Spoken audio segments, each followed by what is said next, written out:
Mark Zuckerberg faced a very public grilling before U.S. lawmakers this week. The testimony went on for 10 hours over 2 days. Mr. Zuckerberg, would you be comfortable sharing with us the name of the hotel you stayed in last night?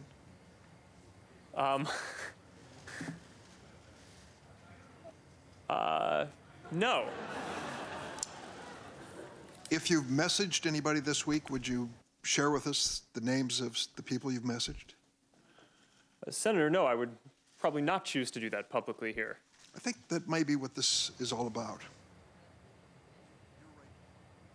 Well, the Facebook chief executive answered tough questions about the company's mishandling of data.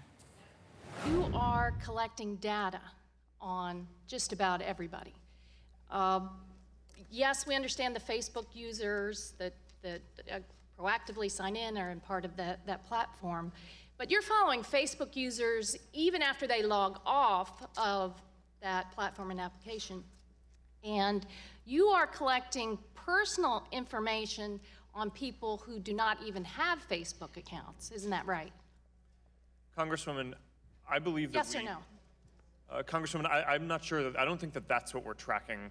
No, you're collecting, you have already acknowledged that you are doing that for security purposes and commercial purposes. So you're collecting data outside of Facebook. When someone goes to a website and it has the Facebook like or share, that data is being collected by Facebook, correct? Congresswoman, yes or no? That's right, that we understand in order to show which of your friends. Yeah, so for people that like don't even have Facebook, I don't think that the average American really understands that. All right, so after hours of testimony, what did we really learn about Facebook and what needs to change? Joining us now is Huda Idris. She is the founder and CEO of .health, an electronic medical records startup.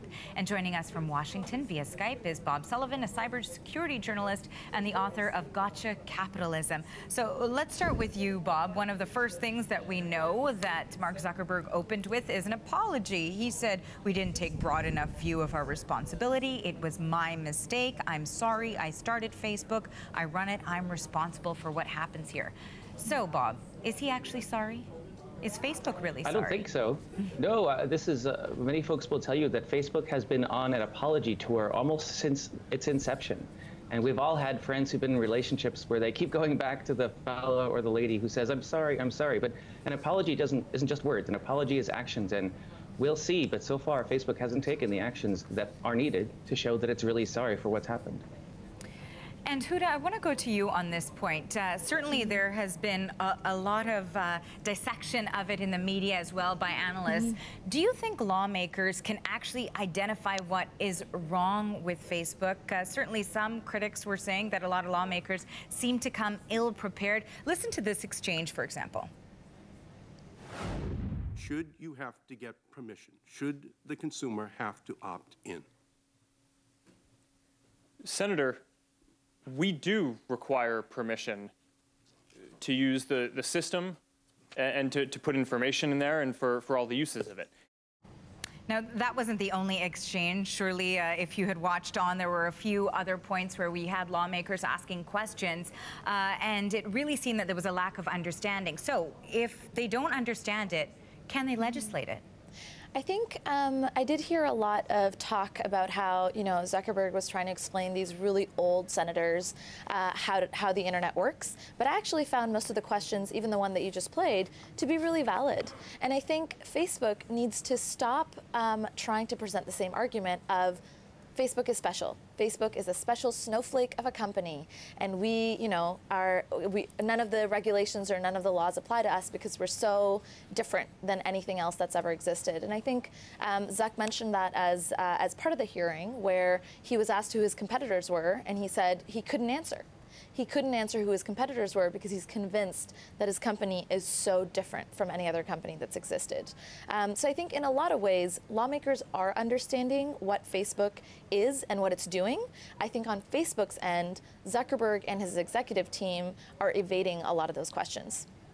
All right, and Bob, let's quickly turn to you as well, because I want to read some of what you wrote in a column this week. You said, when you don't pay for the product and you are the product, and when you are the product, you're probably going to be unpleasantly surprised at how you are used. All right, so Bob, do you think lawmakers and consumers have a right to be surprised about what's happening to their information and their data?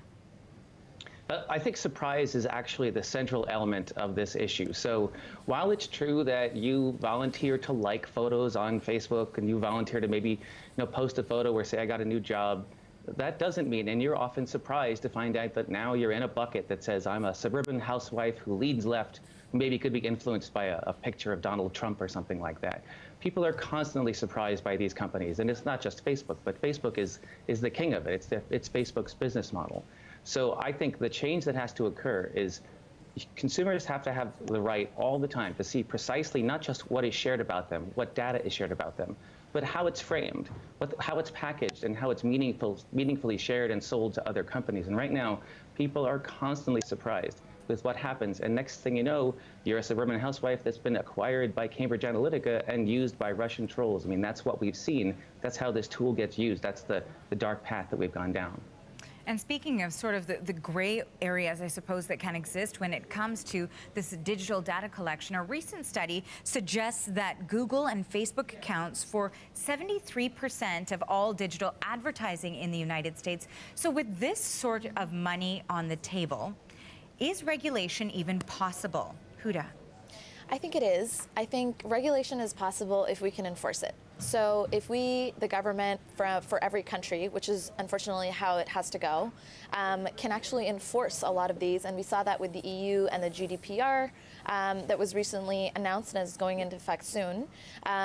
With the general data protection, I think we can actually enforce for a lot of these companies that have formed really oligopolies of our data, we can find ways to enforce it. And I still don't think it's too late. I don't think all hope is lost. I actually do think there's a way to recover a lot of the information. There's a lot of avenues for governments, for people specifically, to actually reclaim a lot of their privacy back. So you talk about the challenge, Huda, sometimes with being the enforcement of legislation for regulation. What needs to change, in your opinion? I think we actually need to start forcing companies like Facebook, and Facebook is just one of them, so let's zoom out and think about all the internet-related companies that are dealing with a lot of our data. Facebook's not the only one. Amazon is another one. Google's another one. Apple's another one. And I think a lot of the large companies, as large as they get, and frankly, there's many small ones too that are collecting and harvesting a lot of this data. I think what we need to do is start asking a lot of these companies to be transparent about what they're doing. We've done that in other industries for decades. The Securities Commission, for example, regulates the way that someone is managing your money. Why can't we have a commission that specifically regulates how data is moved around, how data is accessed, and how data is stored? And now, Bob, I want to ask you the final question, a bit of a two-pronged one here. When it comes to what needs to change, not just for these digital social media platforms, but for awareness with the public. A lot of people were so surprised, again, to your point, about what was being collected and gathered and what privacy actually means to them in this digital age. So what do you think needs to change on both fronts? Well, consumers can certainly do, a lot of things around the edges. People are backing out of their Facebook accounts. They're being much more sensitive. But I think we're all a bit more, we had been naive for a long time about how working with these companies and what they would do with our data. So we have to stop being naive as consumers. But I'm very reticent to put the blame on consumers here because, again, when you see a feed of, your baby pictures from your cousin who's across the country, you shouldn't have to think twice about what might happen to that data somewhere in the future if some nefarious company decides to use it today or in the future. What I'm worried about is what privacy folks call the blank check problem, which is when you give your data to someone for a single use, like charge my credit card for this purchase, that's fine. But what happens a year, 2 years, 5 years in the future, that's still the wild, wild west. And this blank check problem is really what we have to get a hold of. Well, there's so much to discuss here, but we have to leave it here at this stage. Bob and Huda, thank you so much for joining us and dissecting this. Huda Idris is the founder and CEO of .health, and Bob Sullivan, cybersecurity journalist and author of Gotcha Capitalism. Thank you again to you both. Thank you, Aarti.